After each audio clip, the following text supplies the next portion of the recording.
Good morning, ladies and gentlemen, and welcome to the Orbite Aluminae Fiscal 2014 Third Quarter Results Conference Call.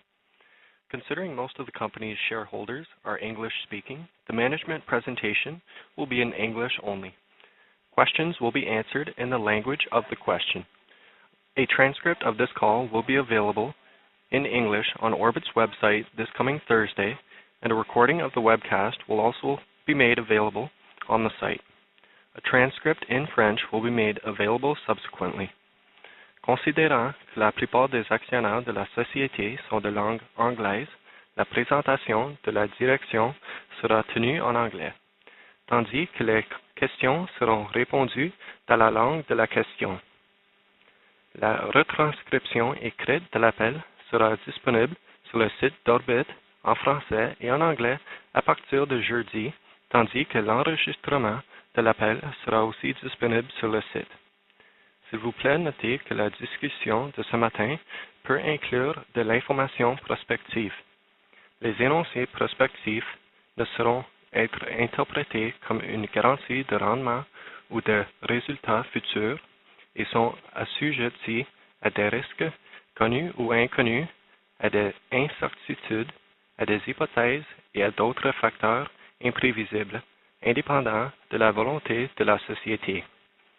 Orbite n'a pas l'intention de mettre à jour l'information et les énoncés prospectifs et sur lesquels nous vous suggérons ne pas porter une confiance excessive.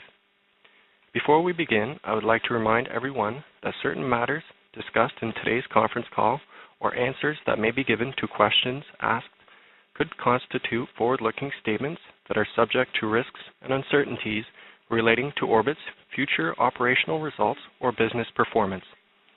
Actual results could differ materially from those anticipated in these forward-looking statements. The risk factors that could affect results are detailed in Orbite's periodic results and public filings, which you can access in SEDAR's database found at www.sedar.com. Please note that Orbite disclaims any obligation to update any forward-looking statements discussed today, and investors are cautioned not to place undue reliance on these statements. At this time, all participants are in a listen-only mode. Following the presentation, we will conduct a question-and-answer session.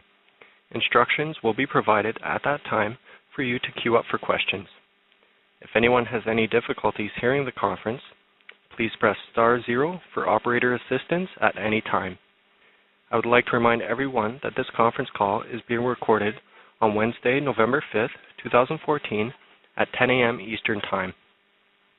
I would now like to turn the meeting over to Mr. Glenn Kelly, President and Chief Executive Officer. Please go ahead, Mr. Kelly. Thank you. Good morning, everyone, and thank you for being with us on the call.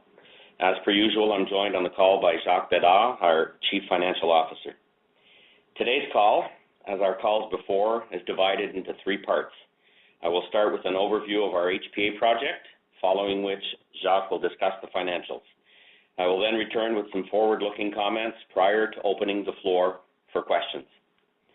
First off, I wanted to address the press release we issued on October 29th relative to our deferring the in-service date of the HPA plant in order to resolve a potential future maintenance issue related to the refractory material to be installed in our decomposer and calcinator.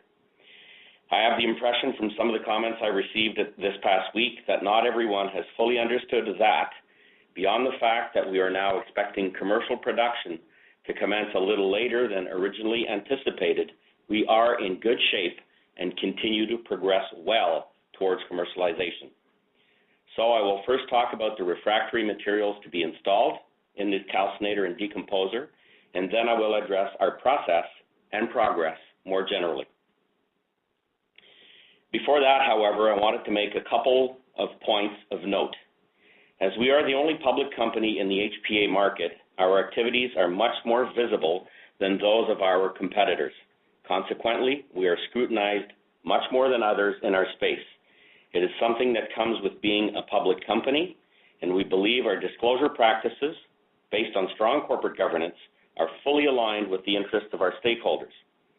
As I am very aware of the history of the company prior to when I took over, we have gone above and beyond in our disclosure compared to other companies in our stage of development, and we provide regular and detailed updates on our progress. That said, we are commercializing a potentially groundbreaking technology in an otherwise opaque market, and it is not in our commercial interest to disclose certain information that is non-material from a capital markets point of view. So when we provide information on our process, our systems, and our plant, we have to walk a fine line between being informative and not providing potentially valuable information to our competitors. As an example, you will see we'll be publishing pictures through Twitter of our decomposer and calcinator. As you will see on those pictures, parts of them will be covered to protect our proprietary designs from becoming public. I know that many of you understand this, but I wanted to reiterate this point before I go any further, as we have been asked for information that is well beyond the scope of commercially responsible disclosure. Okay, back to the plant. As we stated in our press release, and as part of our quality control testing, we identified some nonconformities in some of the refractory materials supplied that could potentially lead to mechanical instability of these materials. If this were to happen, this would result in serious downtime for maintenance at some point in the future. Nonconformity in this case means that materials, in our opinion, would not be able to give us the required service life under our operating conditions and for which they were designed. The nonconformity has nothing, and I repeat, nothing to do with being able to produce pure product, but rather has to do with the material's mechanical stability. By mechanical stability, we mean just that. It's the way the refractory system holds up under prolonged, continuous operation. More specifically, mechanical instability here refers to potential cracking and spalling of the material that would affect its useful operating life. In our system, the refractory materials consist of bricks, mortar, and castable. Castable being a cement that is poured in place. All of this representing 180 tons, most of which is the brick.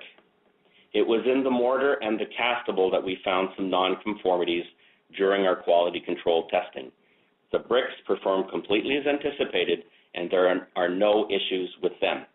Once again, our testing on all of the supplied refractory materials confirmed that these are suitable for delivering high-end, high-purity alumina. Responsibility for ensuring that the material supplied is fit for the process conditions resides with the vendor, Outotec. Obviously, the materials supplied had been tested by the vendor before they were shipped to us. These tests indicated that they would perform as required. However, at our Technology Development Center, we have state-of-the-art know-how and testing equipment and procedures specifically related to our process. We started to test the refractory materials upon taking delivery, which allowed us to ultimately identify these potential issues prior to installation. As there were mechanical instability issues potentially affecting service life and maintenance costs, we decided not to install now. Outotec has supplied us with replacement materials that we are presently testing. At the same time, we identified an alternative, not supplied by Outotec, that we have confirmed will work. But the installation of this alternative will require some additional engineering and changes to the refractory installation procedures. So, while we are testing the new Outotec material, we are carrying out this engineering and developing these new installation procedures in case we do decide to go with these alternative materials. So overall, there is no difference in timing between option A, using the new material supplied by Outotec, and option B, using the alternative materials. We will start installation of one or the other in January. As planned, we will obviously be retaining the services of specialists for the installation of the refractory products, a process that will also be supervised and approved by Outotec. An announcement on who will be retained for this installation will be made before the end of the year. We are fully supported by our board in our decision to defer refractory installation. They feel, as we do, that it is better to be certain to avoid any potential costly maintenance and downtime rather than rush to market and gain what really is only a little bit of time. The main consequence of what I have discussed so far is that we now anticipate commercial production to commence in the second quarter of 2015 rather than in the first quarter. As we also stated in the press release, the impact on our project budget, and I repeat, the project budget, is expected to be non-material. So the important points to take away from all of this are: we have not identified any process-related issues with the calcination or decomposer system. To the contrary, we are very confident, based on the extensive piloting and the recent quality control testing, that the systems will perform as advertised and yield the high-end, high-purity alumina we intend supplying the market with.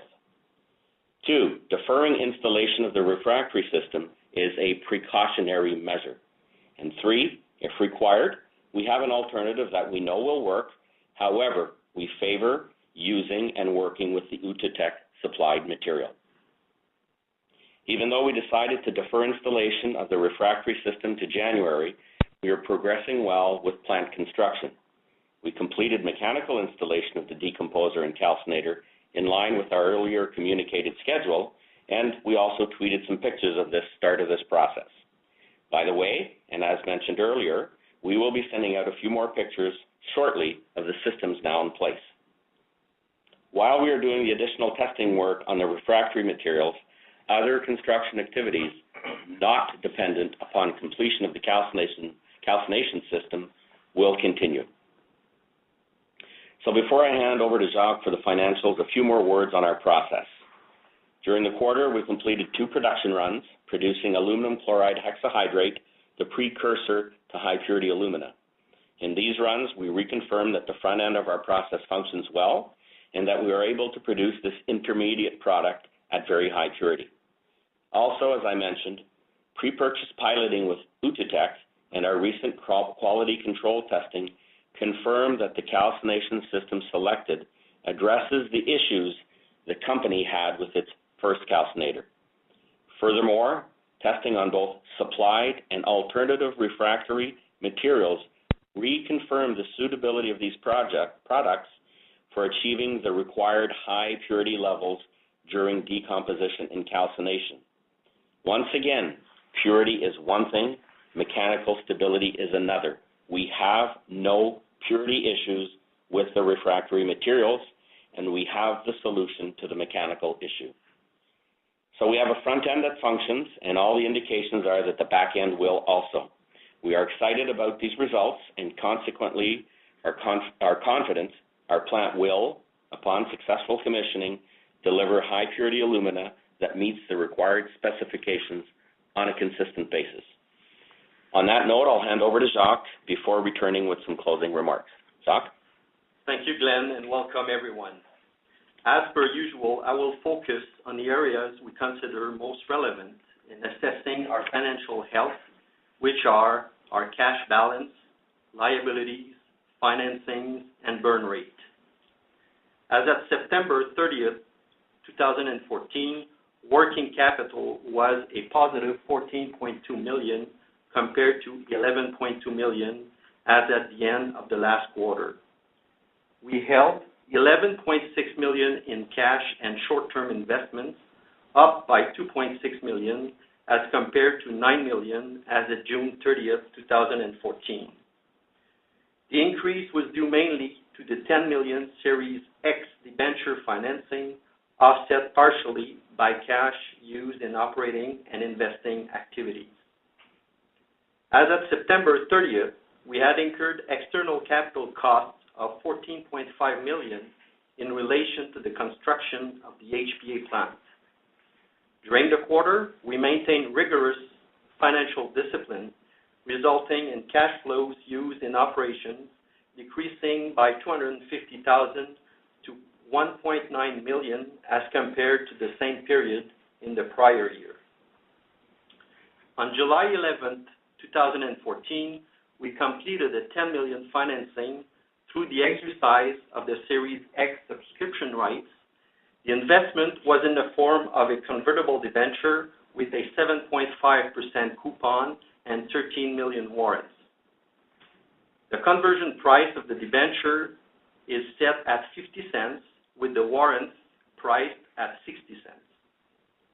During the 9-month period, share capital and warrants increased by 28.9 million, mainly due to the issuance of common shares as a result of the conversion of the 2013 and Series X debentures and the 10 million equity funding from Investissement Québec, as well as the exercise of stock options and warrants.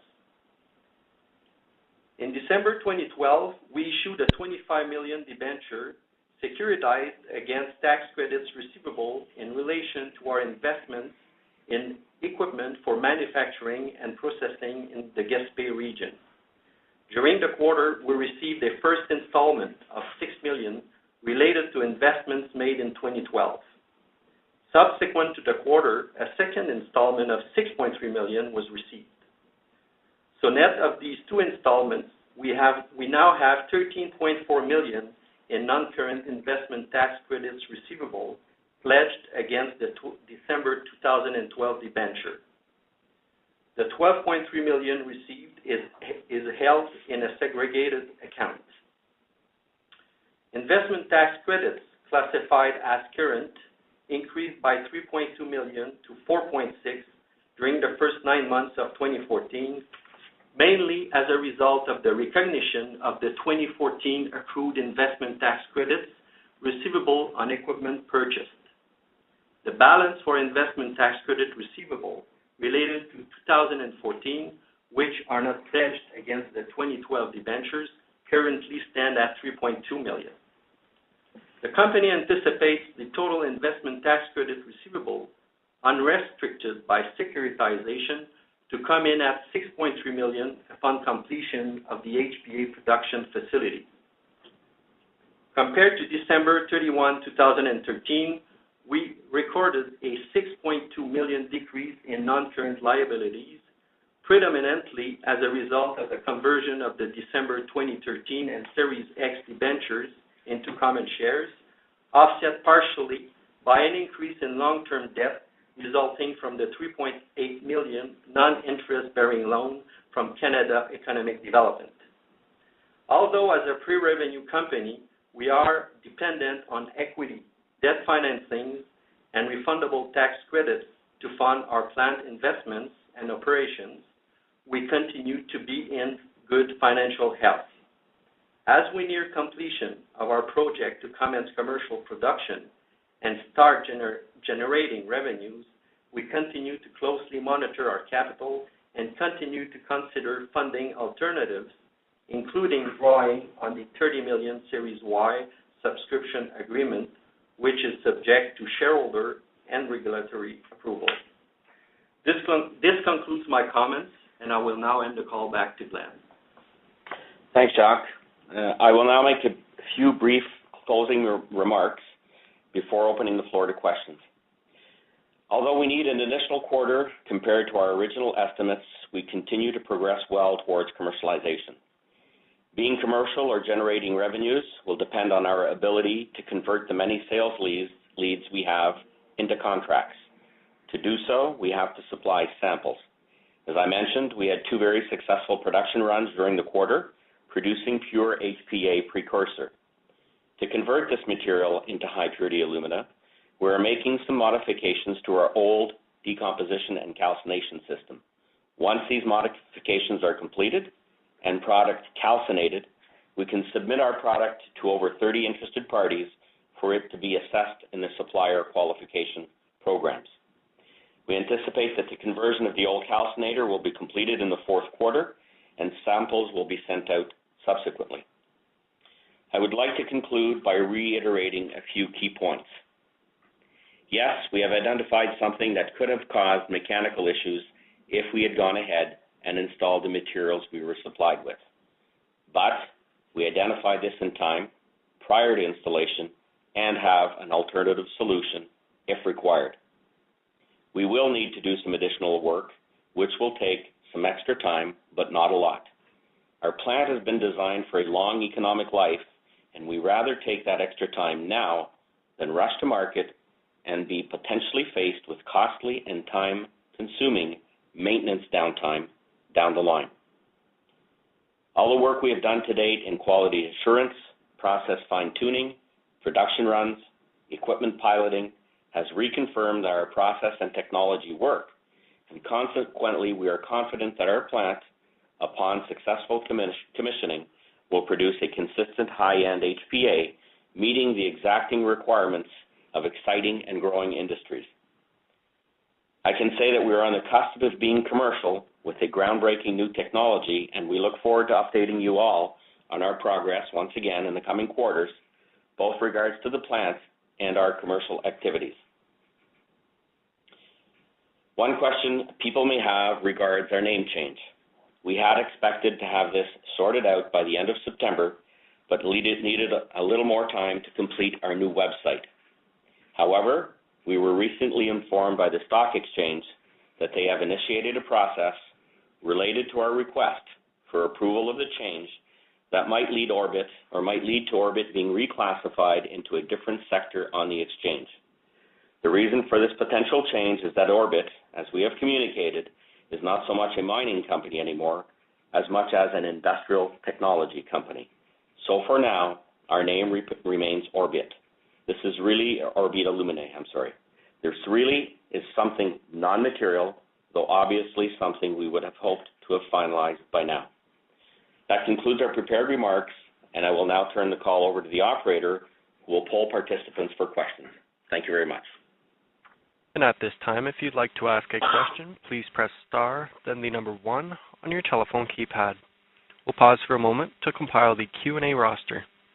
Again, if you'd like to ask a question, that's star, then the number 1 on your telephone keypad.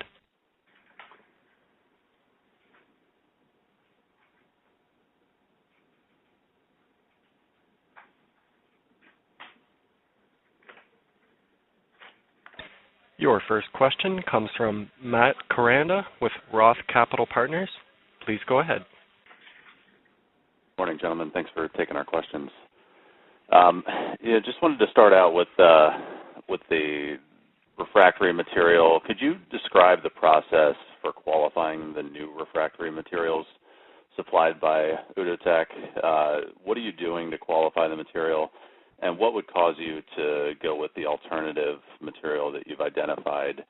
And do you anticipate a decision being made by November?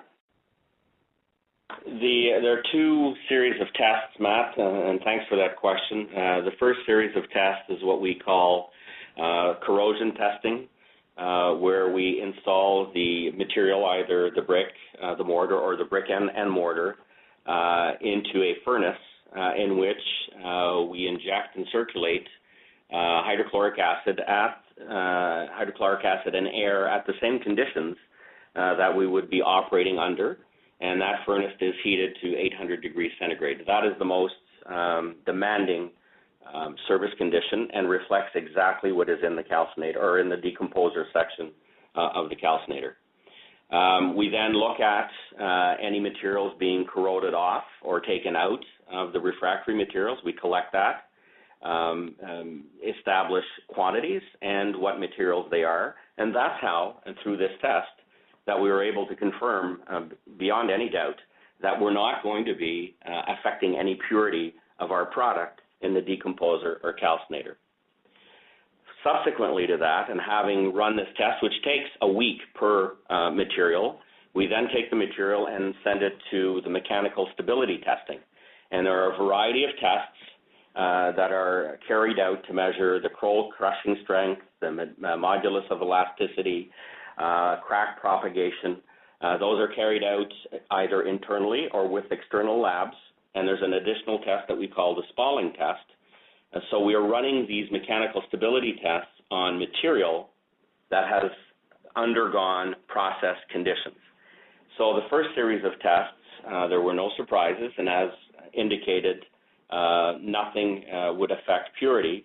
The second series of tests, not on the brick, but on some castable and some mortar, we saw some mechanical stability issues that could lead to shorter operating life. So we could have, and I want to come back on this, we could have installed this material and started producing. But we were of the opinion that the useful life would have been much shorter than what we paid for, and decided not to incur those future costs.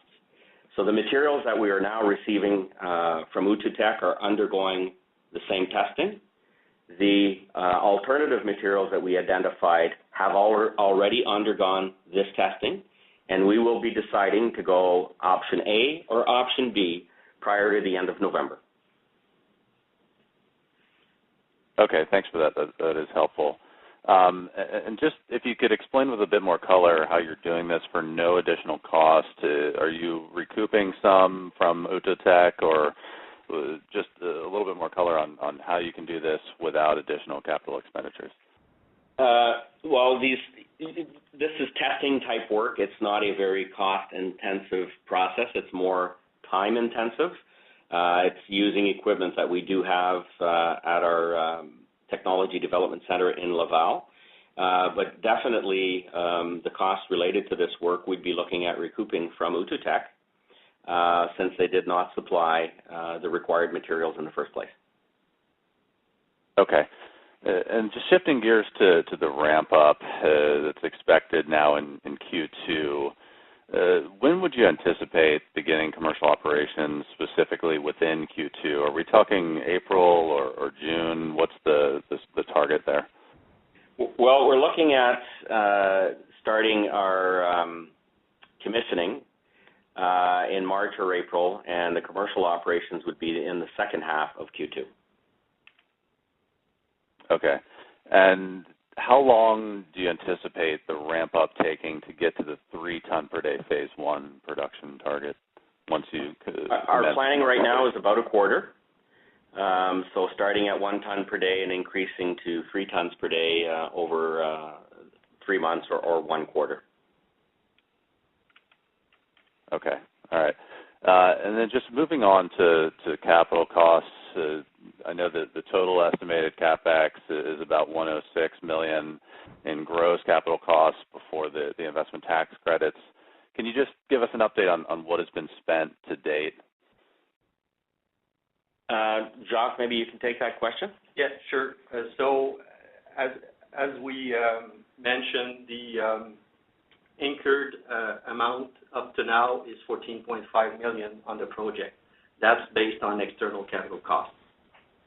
And just to tie that into the 106 of your question, Matt, the project budget is around $30 million, of which 14.5 has been incurred to date. After full project expense, the total external costs related to the HPA facility would be $106 million. Okay, that's helpful. So roughly, just in rough numbers here, about $15 million remaining. Is that about right? That's about right. Yes. Okay, so just talk to us a bit about your thinking around financing options. I know there's roughly $11.6 million in unrestricted cash on the balance sheet. You do have some restricted cash. How do we think about financing going forward and options just to get you to that $15 million mark? You cut out a little bit there, Matt, but I think I got the gist of your question. A couple of things I'd like to come back on. Once we've completed the facility, we will have in total in investment tax credits and the other tax credits we generate through R&D and our past mining activities, about $8 million in tax credits. So that's point A. We will have a $110 million facility. So both of these we think can be used as security for additional financing. So those are the alternatives that we are working on right now based on, I'd say, those two facts. We also have, as was indicated by Jacques, the Creed Series Y debentures that are still available to us. And so we're considering all of our options right now, and we'll be deciding, I'd say, in the short term which way we go. Okay. Thank you, guys. That's it for me. Your next question comes from Ryan Walker with Euro Pacific. Please go ahead. Hi guys, thanks for the call. I think most of the stuff's been covered on my side. I guess just as far as finding the issues with the refractory material, you said you took delivery of that stuff about when, and when were the issues discovered? We announced delivery of those if my memory serves me right, it's sometime in July, and they were all delivered to the site somewhere in that time frame. Now, if we come back to the testing procedures that I talked about earlier, we have what's called the corrosion testing and the mechanical stability testing. Our initial testing procedures were on the corrosion testing. We then subsequently went to the stability testing, and we identified the issues very recently, and we announced once we knew we had issues and once we had decided that it was prudent not to install those materials right now. So we informed the markets as soon as we were informed or knew of the issue at hand. And you mentioned earlier that you did find these mechanical issues and you have the solution to these issues. What exactly is the issue and what is the solution? Well, as I indicated in the first part of my comments, when we talk about mechanical instability, it's not the whole refractory system coming barreling down. The refractory system is composed of 3 layers of bricks, and as we move from the outside of the vessel to the outside bricks are there for thermal insulation more than anything else. The inside layer of bricks is there for product purity, and these bricks are made of very pure alumina. They're 99.5% alumina. So on the inside, looking at or what can touch the product is brick, mortar, and castable. Castable is pretty well cement that is poured into forms or parts of the decomposer and calcinator. The brick was okay on both fronts, purity and stability, as were all the other materials on the purity front. On the instability, we saw that we were getting some spalling and cracking of the castable material and of the mortar after we had run it through our process conditions. Now, that being said, the testing we do is quite rigorous and quite tough. It is possible, and we think that this material would have lasted and allowed us to operate. We do know, however, we would not have obtained the required operating life that we planned on and paid for. So to get right to your question of what did this stability or mechanical instability mean, it's pretty well chipping, spalling, and cracking of these materials, which wouldn't affect product purity, which wouldn't affect day-to-day operation, but would definitely limit operating time of the decomposer or calcinator. Okay, and as far as the solution to this? The solution to it is thanks for that, the inner, recall I talked about going from the outside to the inside. The present design is a brick and mortar system. The solution to this, or the alternative solution, is what we call a monolith cast in place. So we could replace the whole system of bricks and mortar by a monolithical cast in place, what we call castable. Both are used in industry. We know of installations here in Quebec at the same plant that use the bricks and mortar approach or the castable approach. So we have both. We're evaluating both, and as indicated to the previous caller, we will be deciding between option A and option B by the end of November. And so you don't anticipate any kind of cost difference between the two methods, other than this one will hopefully last longer? Well, in both cases, Outotec has supplied some new material. We won't comment on the results of those as they're under test right now. But if we replace with an alternative material, the Outotec supplied equipment, we would expect to sit down and have a commercial discussion with Outotec as to them supporting those costs. Okay. Like I said, I think most of the other questions were covered for me, so thanks very much. And thank you. And maybe just one point that I did not mention in my comments. based on the exchanges we've been having historically and recently with industry, the type and extent of testing that we ran is very uncommon. So I think we were ahead of the curve on this and preempted a potential, once again, not an operating issue in terms of product quality, but an operating issue in terms of maintenance costs and downtime. So it's some pretty incredible work that was done by our technology development people, and this is not customary to go to this level of, I'd say, specificity in the testing that was done.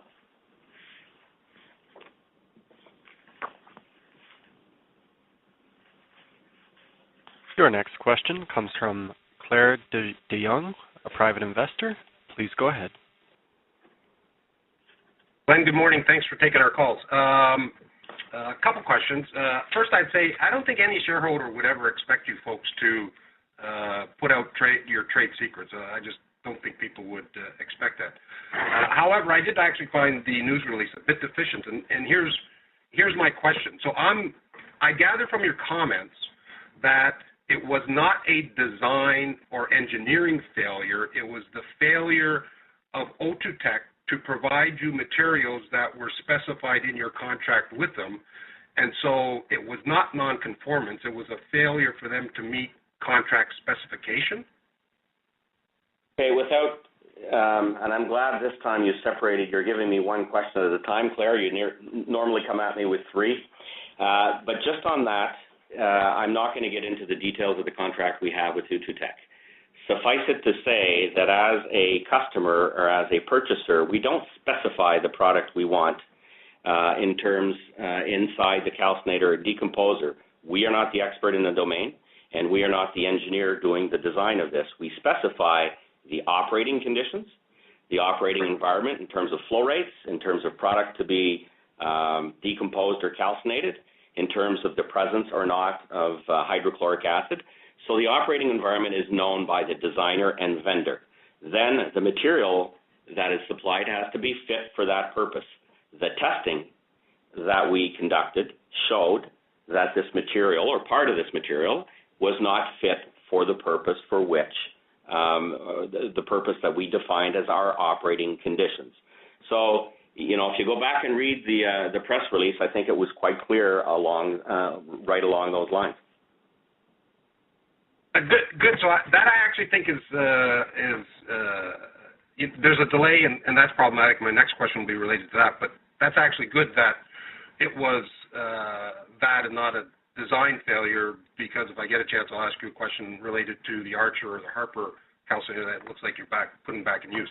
But my second question, and it gets back to the whole issue of finance. So if I look at your financials, I'm going to guess, and Jacques, you would correct me if I'm wrong, but I'm probably in the ballpark. You indicate $5.4 million left to spend out of the 28.3 or 4 that you had specified as the budget for this project. My quick math would indicate you got about 11.8 M on assets cash.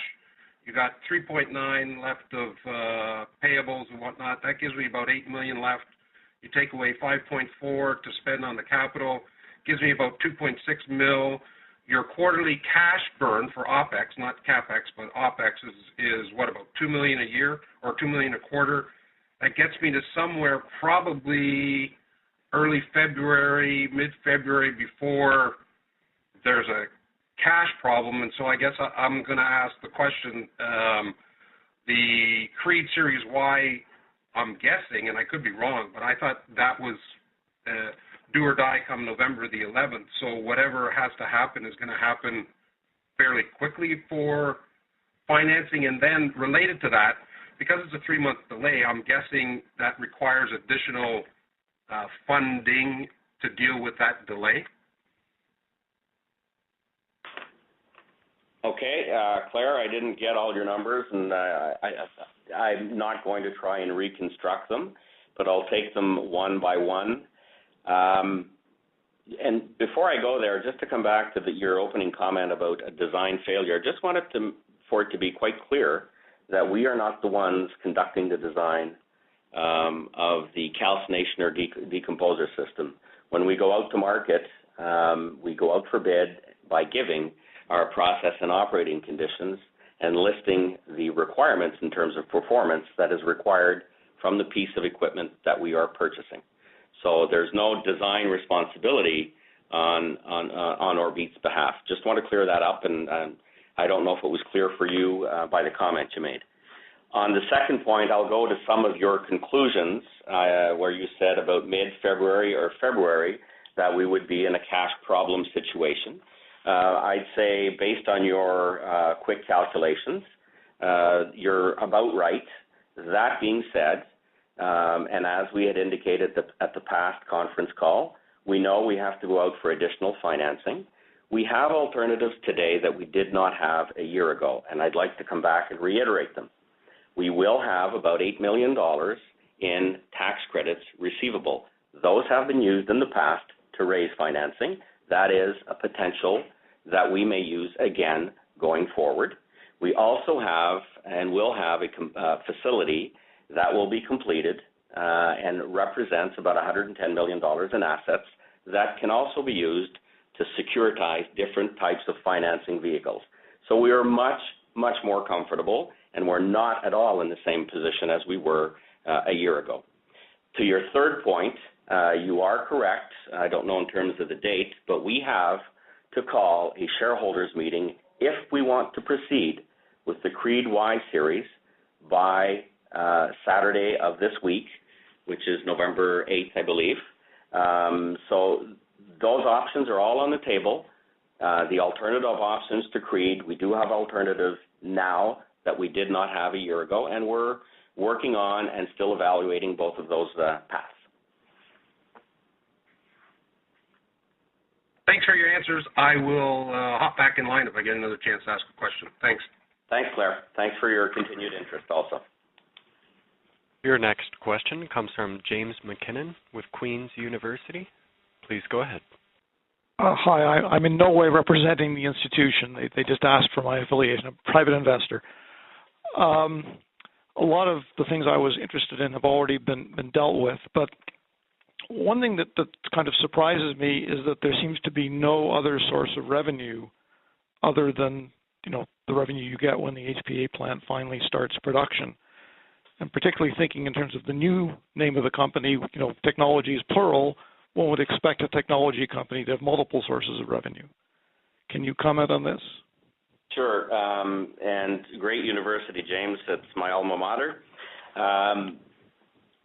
One of the changes in focus that was brought about in the last year and respecting the size of our company and where we are in terms of our development was to stepwise or look at our different revenue streams in a stepwise process. Step one is high purity alumina at 3 tons per day. That's what we've been talking about here for the last half hour. Step two to that in that sector is to increase the plant capacity to 5 tons per day and convert the extraction unit of the plant to what's called our chlorides technology.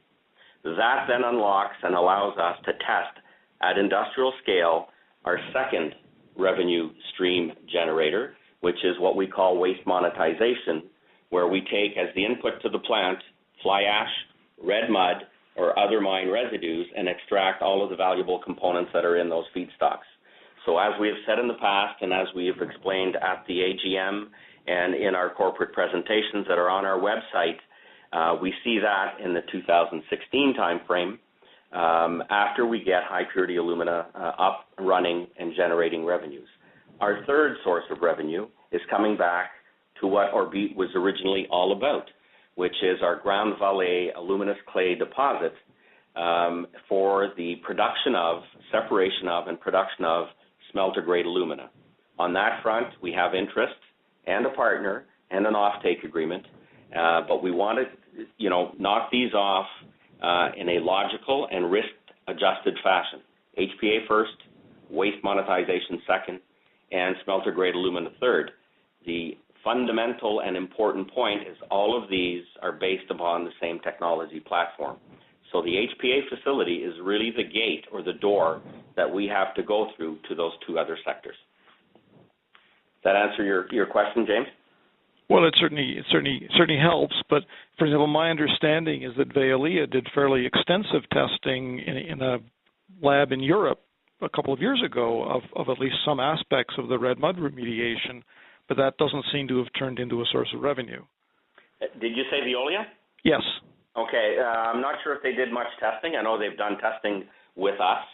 As you may know, we have an agreement with Veolia whereby we would both together attack the red mud market.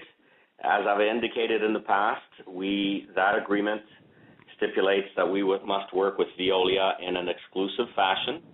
There are certain milestones that have to be achieved in that agreement, which we've mostly achieved. Where we are at with Veolia right now is we are of the opinion that exclusivity has value, and it's the contractual agreement between the parties that is being rediscussed and renegotiated. So it's how we are going to move together or forward together, Orbite and Veolia, in the red mud and potentially the fly ash sectors. What contract and what conditions will cover that, that is what's being rediscussed and negotiated. Okay, thank you. Your next question comes from Lorenzo Dalcio. Please go ahead. Hello, Greg, Jacques. Thank you for taking our calls. Most of the questions definitely have been answered already, but it just basically goes back to the financing with Creed. Now you're indicating that there are other financial options. We're just surprised that November 10th was coming up, and we haven't been informed as far as a shareholders meeting. And was also looking into the idea of Creed and the 9.9% ownership. If you can just elaborate on that a little further. Thank you. I'm not sure. Well, hello, Lorenzo. I'm not sure I understand your 9.9% ownership question. Let me take a stab at an answer, and you can come back and correct me if I'm wrong. Creed, as part of the subscription agreement, one of the requirements is that he cannot or they cannot own more than 9.9% of the outstanding stock. Is that what your question is relative to? Basically. And what's the question? Well, from what I was reading, and they cannot own more than 9.9% of the outstanding shares, which the only way they can do that is, I would assume, by shareholder approval, and they would have to sell off debentures to reduce their holdings, not to go over 9.9%. Well, there are a couple of assumptions that just went into your what you just said. First off, they can hold as many debentures as they want. They can't convert those debentures into shares and have those shares represent more than 9.9%. Okay, so correct. First distinction between a debenture and a share. Second of all, our approval, or the reason we have to go to shareholders, is not for the 9.9%. It's for being able to subscribe the Series Y subscription rights. It has nothing to do with the 9.9%, Lorenzo. That I'm aware of. The only issue is burn rate coming up, the delays. We're still looking at the issue of the 10 million plus. Well, as I said earlier, we're quite confident of being able to raise that money either through Creed or other alternatives. We're keeping all of our options open. I mean, you don't burn an option if you have it, and we have the option to go back to Creed by calling a shareholders meeting prior to Saturday. But if we look at the alternatives, we are in a much better position than we were a year ago. You've followed us closely for a year. Just look at the balance sheet, look at the tax credits receivable, look at the tax credits that we will be generating as we finalize the facility, and we think there's a lot there to interest other financing alternatives.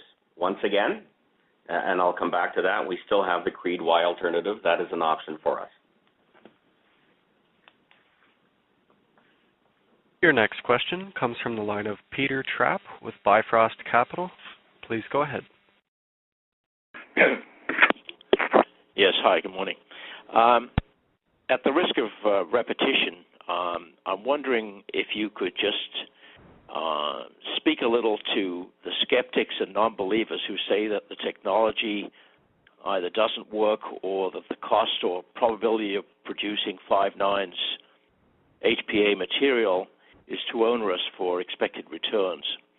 I guess there's lessons to be learned from how GTA got into trouble on the sapphire issues and how Canadian Lithium got into trouble on the construction production on the lithium side. And I think it would be helpful if you speak to the non-believers and try to put some of this to rest. Thank you. Thank you, Peter. Let me start with the back end of your question, GTAT and Canadian Lithium. And I think Canadian Lithium is a very good example. My understanding is part of the issues they had in startup were related to refractory materials, such as the issues that we identified before installing. So it did take them time and money to get it right once it was installed. We have decided not to risk that avenue and correct the problem, even if it means pushing back 3 months for commercial operation. So thanks for raising Canada Lithium, because I think it's an example of what we were trying to avoid. With GTAT and the industrial sapphire, a couple of points there. From our read of the market, Apple is still very interested in sapphire cover glass. The issue here was trying to install 2,500 sapphire furnaces within a year and ramping that up to produce X number of sapphire boules.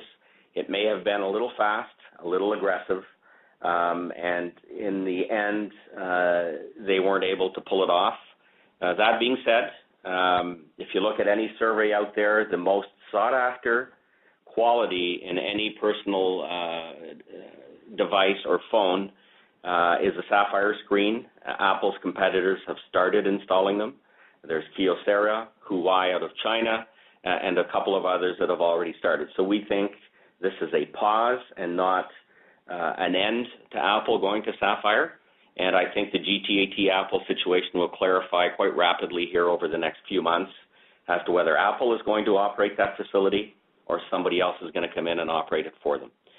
As to our being able to produce 5N, which is the original part of your question, and I'll come back to some of the comments we made, the precursor to the high-purity alumina is the alumina hexahydrate.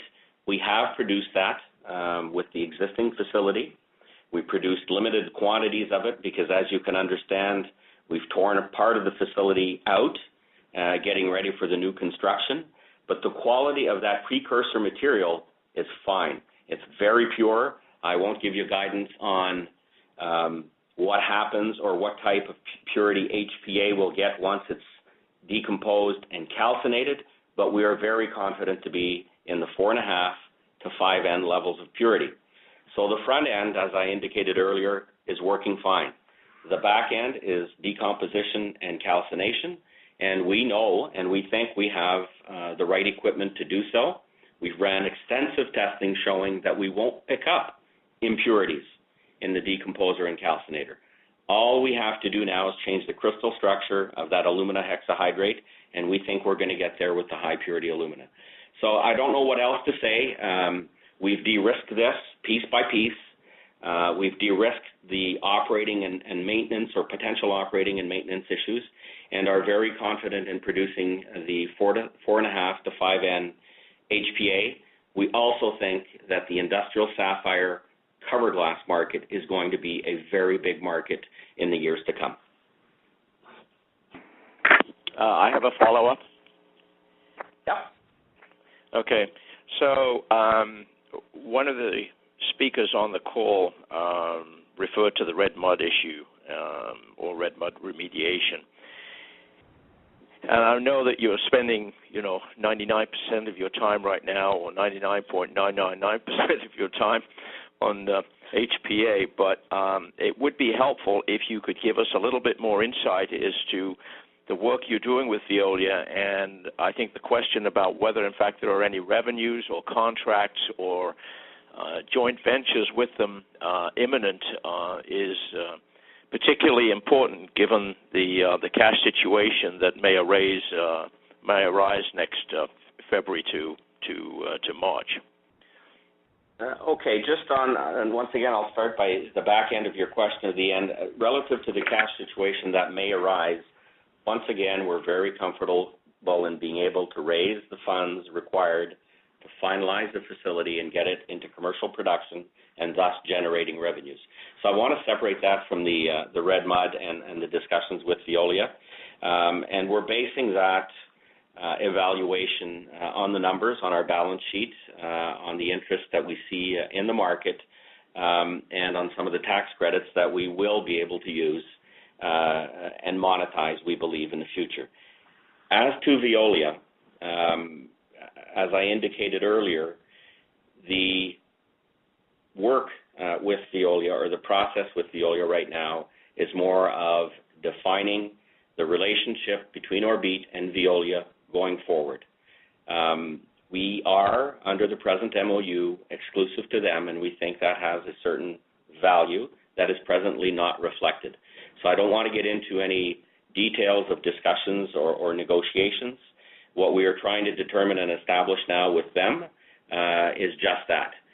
Parallel or in parallel to that, we know that there is interest from other companies in that sector, and we have had discussions with other companies in that sector, and we have a very clear business model that we would like to roll out in that sector, and that entails our partners supporting most of the capital costs to roll out the technology, and that sector being more of a royalty revenue stream than us building, owning, and operating. So I don't want to say much more on that front. This is ongoing with Veolia, and as soon as we can report something to the markets, we will. Your next question comes from the line of Ryan Walker with Euro Pacific. Please go ahead. Yeah, just wanted to follow up with one other question. So once we get this refractory material installed, what's kind of the next thing that keeps you up at night, the next critical hurdle in your mind? Well, let me walk through the next things that come and not the next things that keep me up at night. The calcinator and decomposer are the core of, call it, the HPA2 plant. And there are a lot of systems built around that. Utility, bringing in the high temperature steam, bringing in and extracting the product. So it's pushing back the installation of the refractory and finalizing the decomposer and calcinator has required that we modify our construction logistics. So we're not rolling out the construction as we had originally planned, but that's okay. It's factored into the guidance we've given the market. So stepwise, it's very important for us to get the refractory in, get it cured, because we do have to heat it to very high temperatures for a certain period of time. And then we can build out from both of these pieces of equipment and finalize the plant. I'd say the next big step after that is commissioning, and we're already starting on planning the commissioning work, and basically all of you know what that is. We have over 4,000 points of instrumentation in the plant. Each one of those has to be tested and will be. So, Ryan, I don't know if I'm answering your question, but it's not what keeps me up at night, but the next big steps, getting those two pieces of equipment lined with refractory, curing them, building out from there, and commissioning. Okay, yeah, that does it. Thank you. Ladies and gentlemen, this concludes today's question and answer session. I will now turn the call back over to the presenters.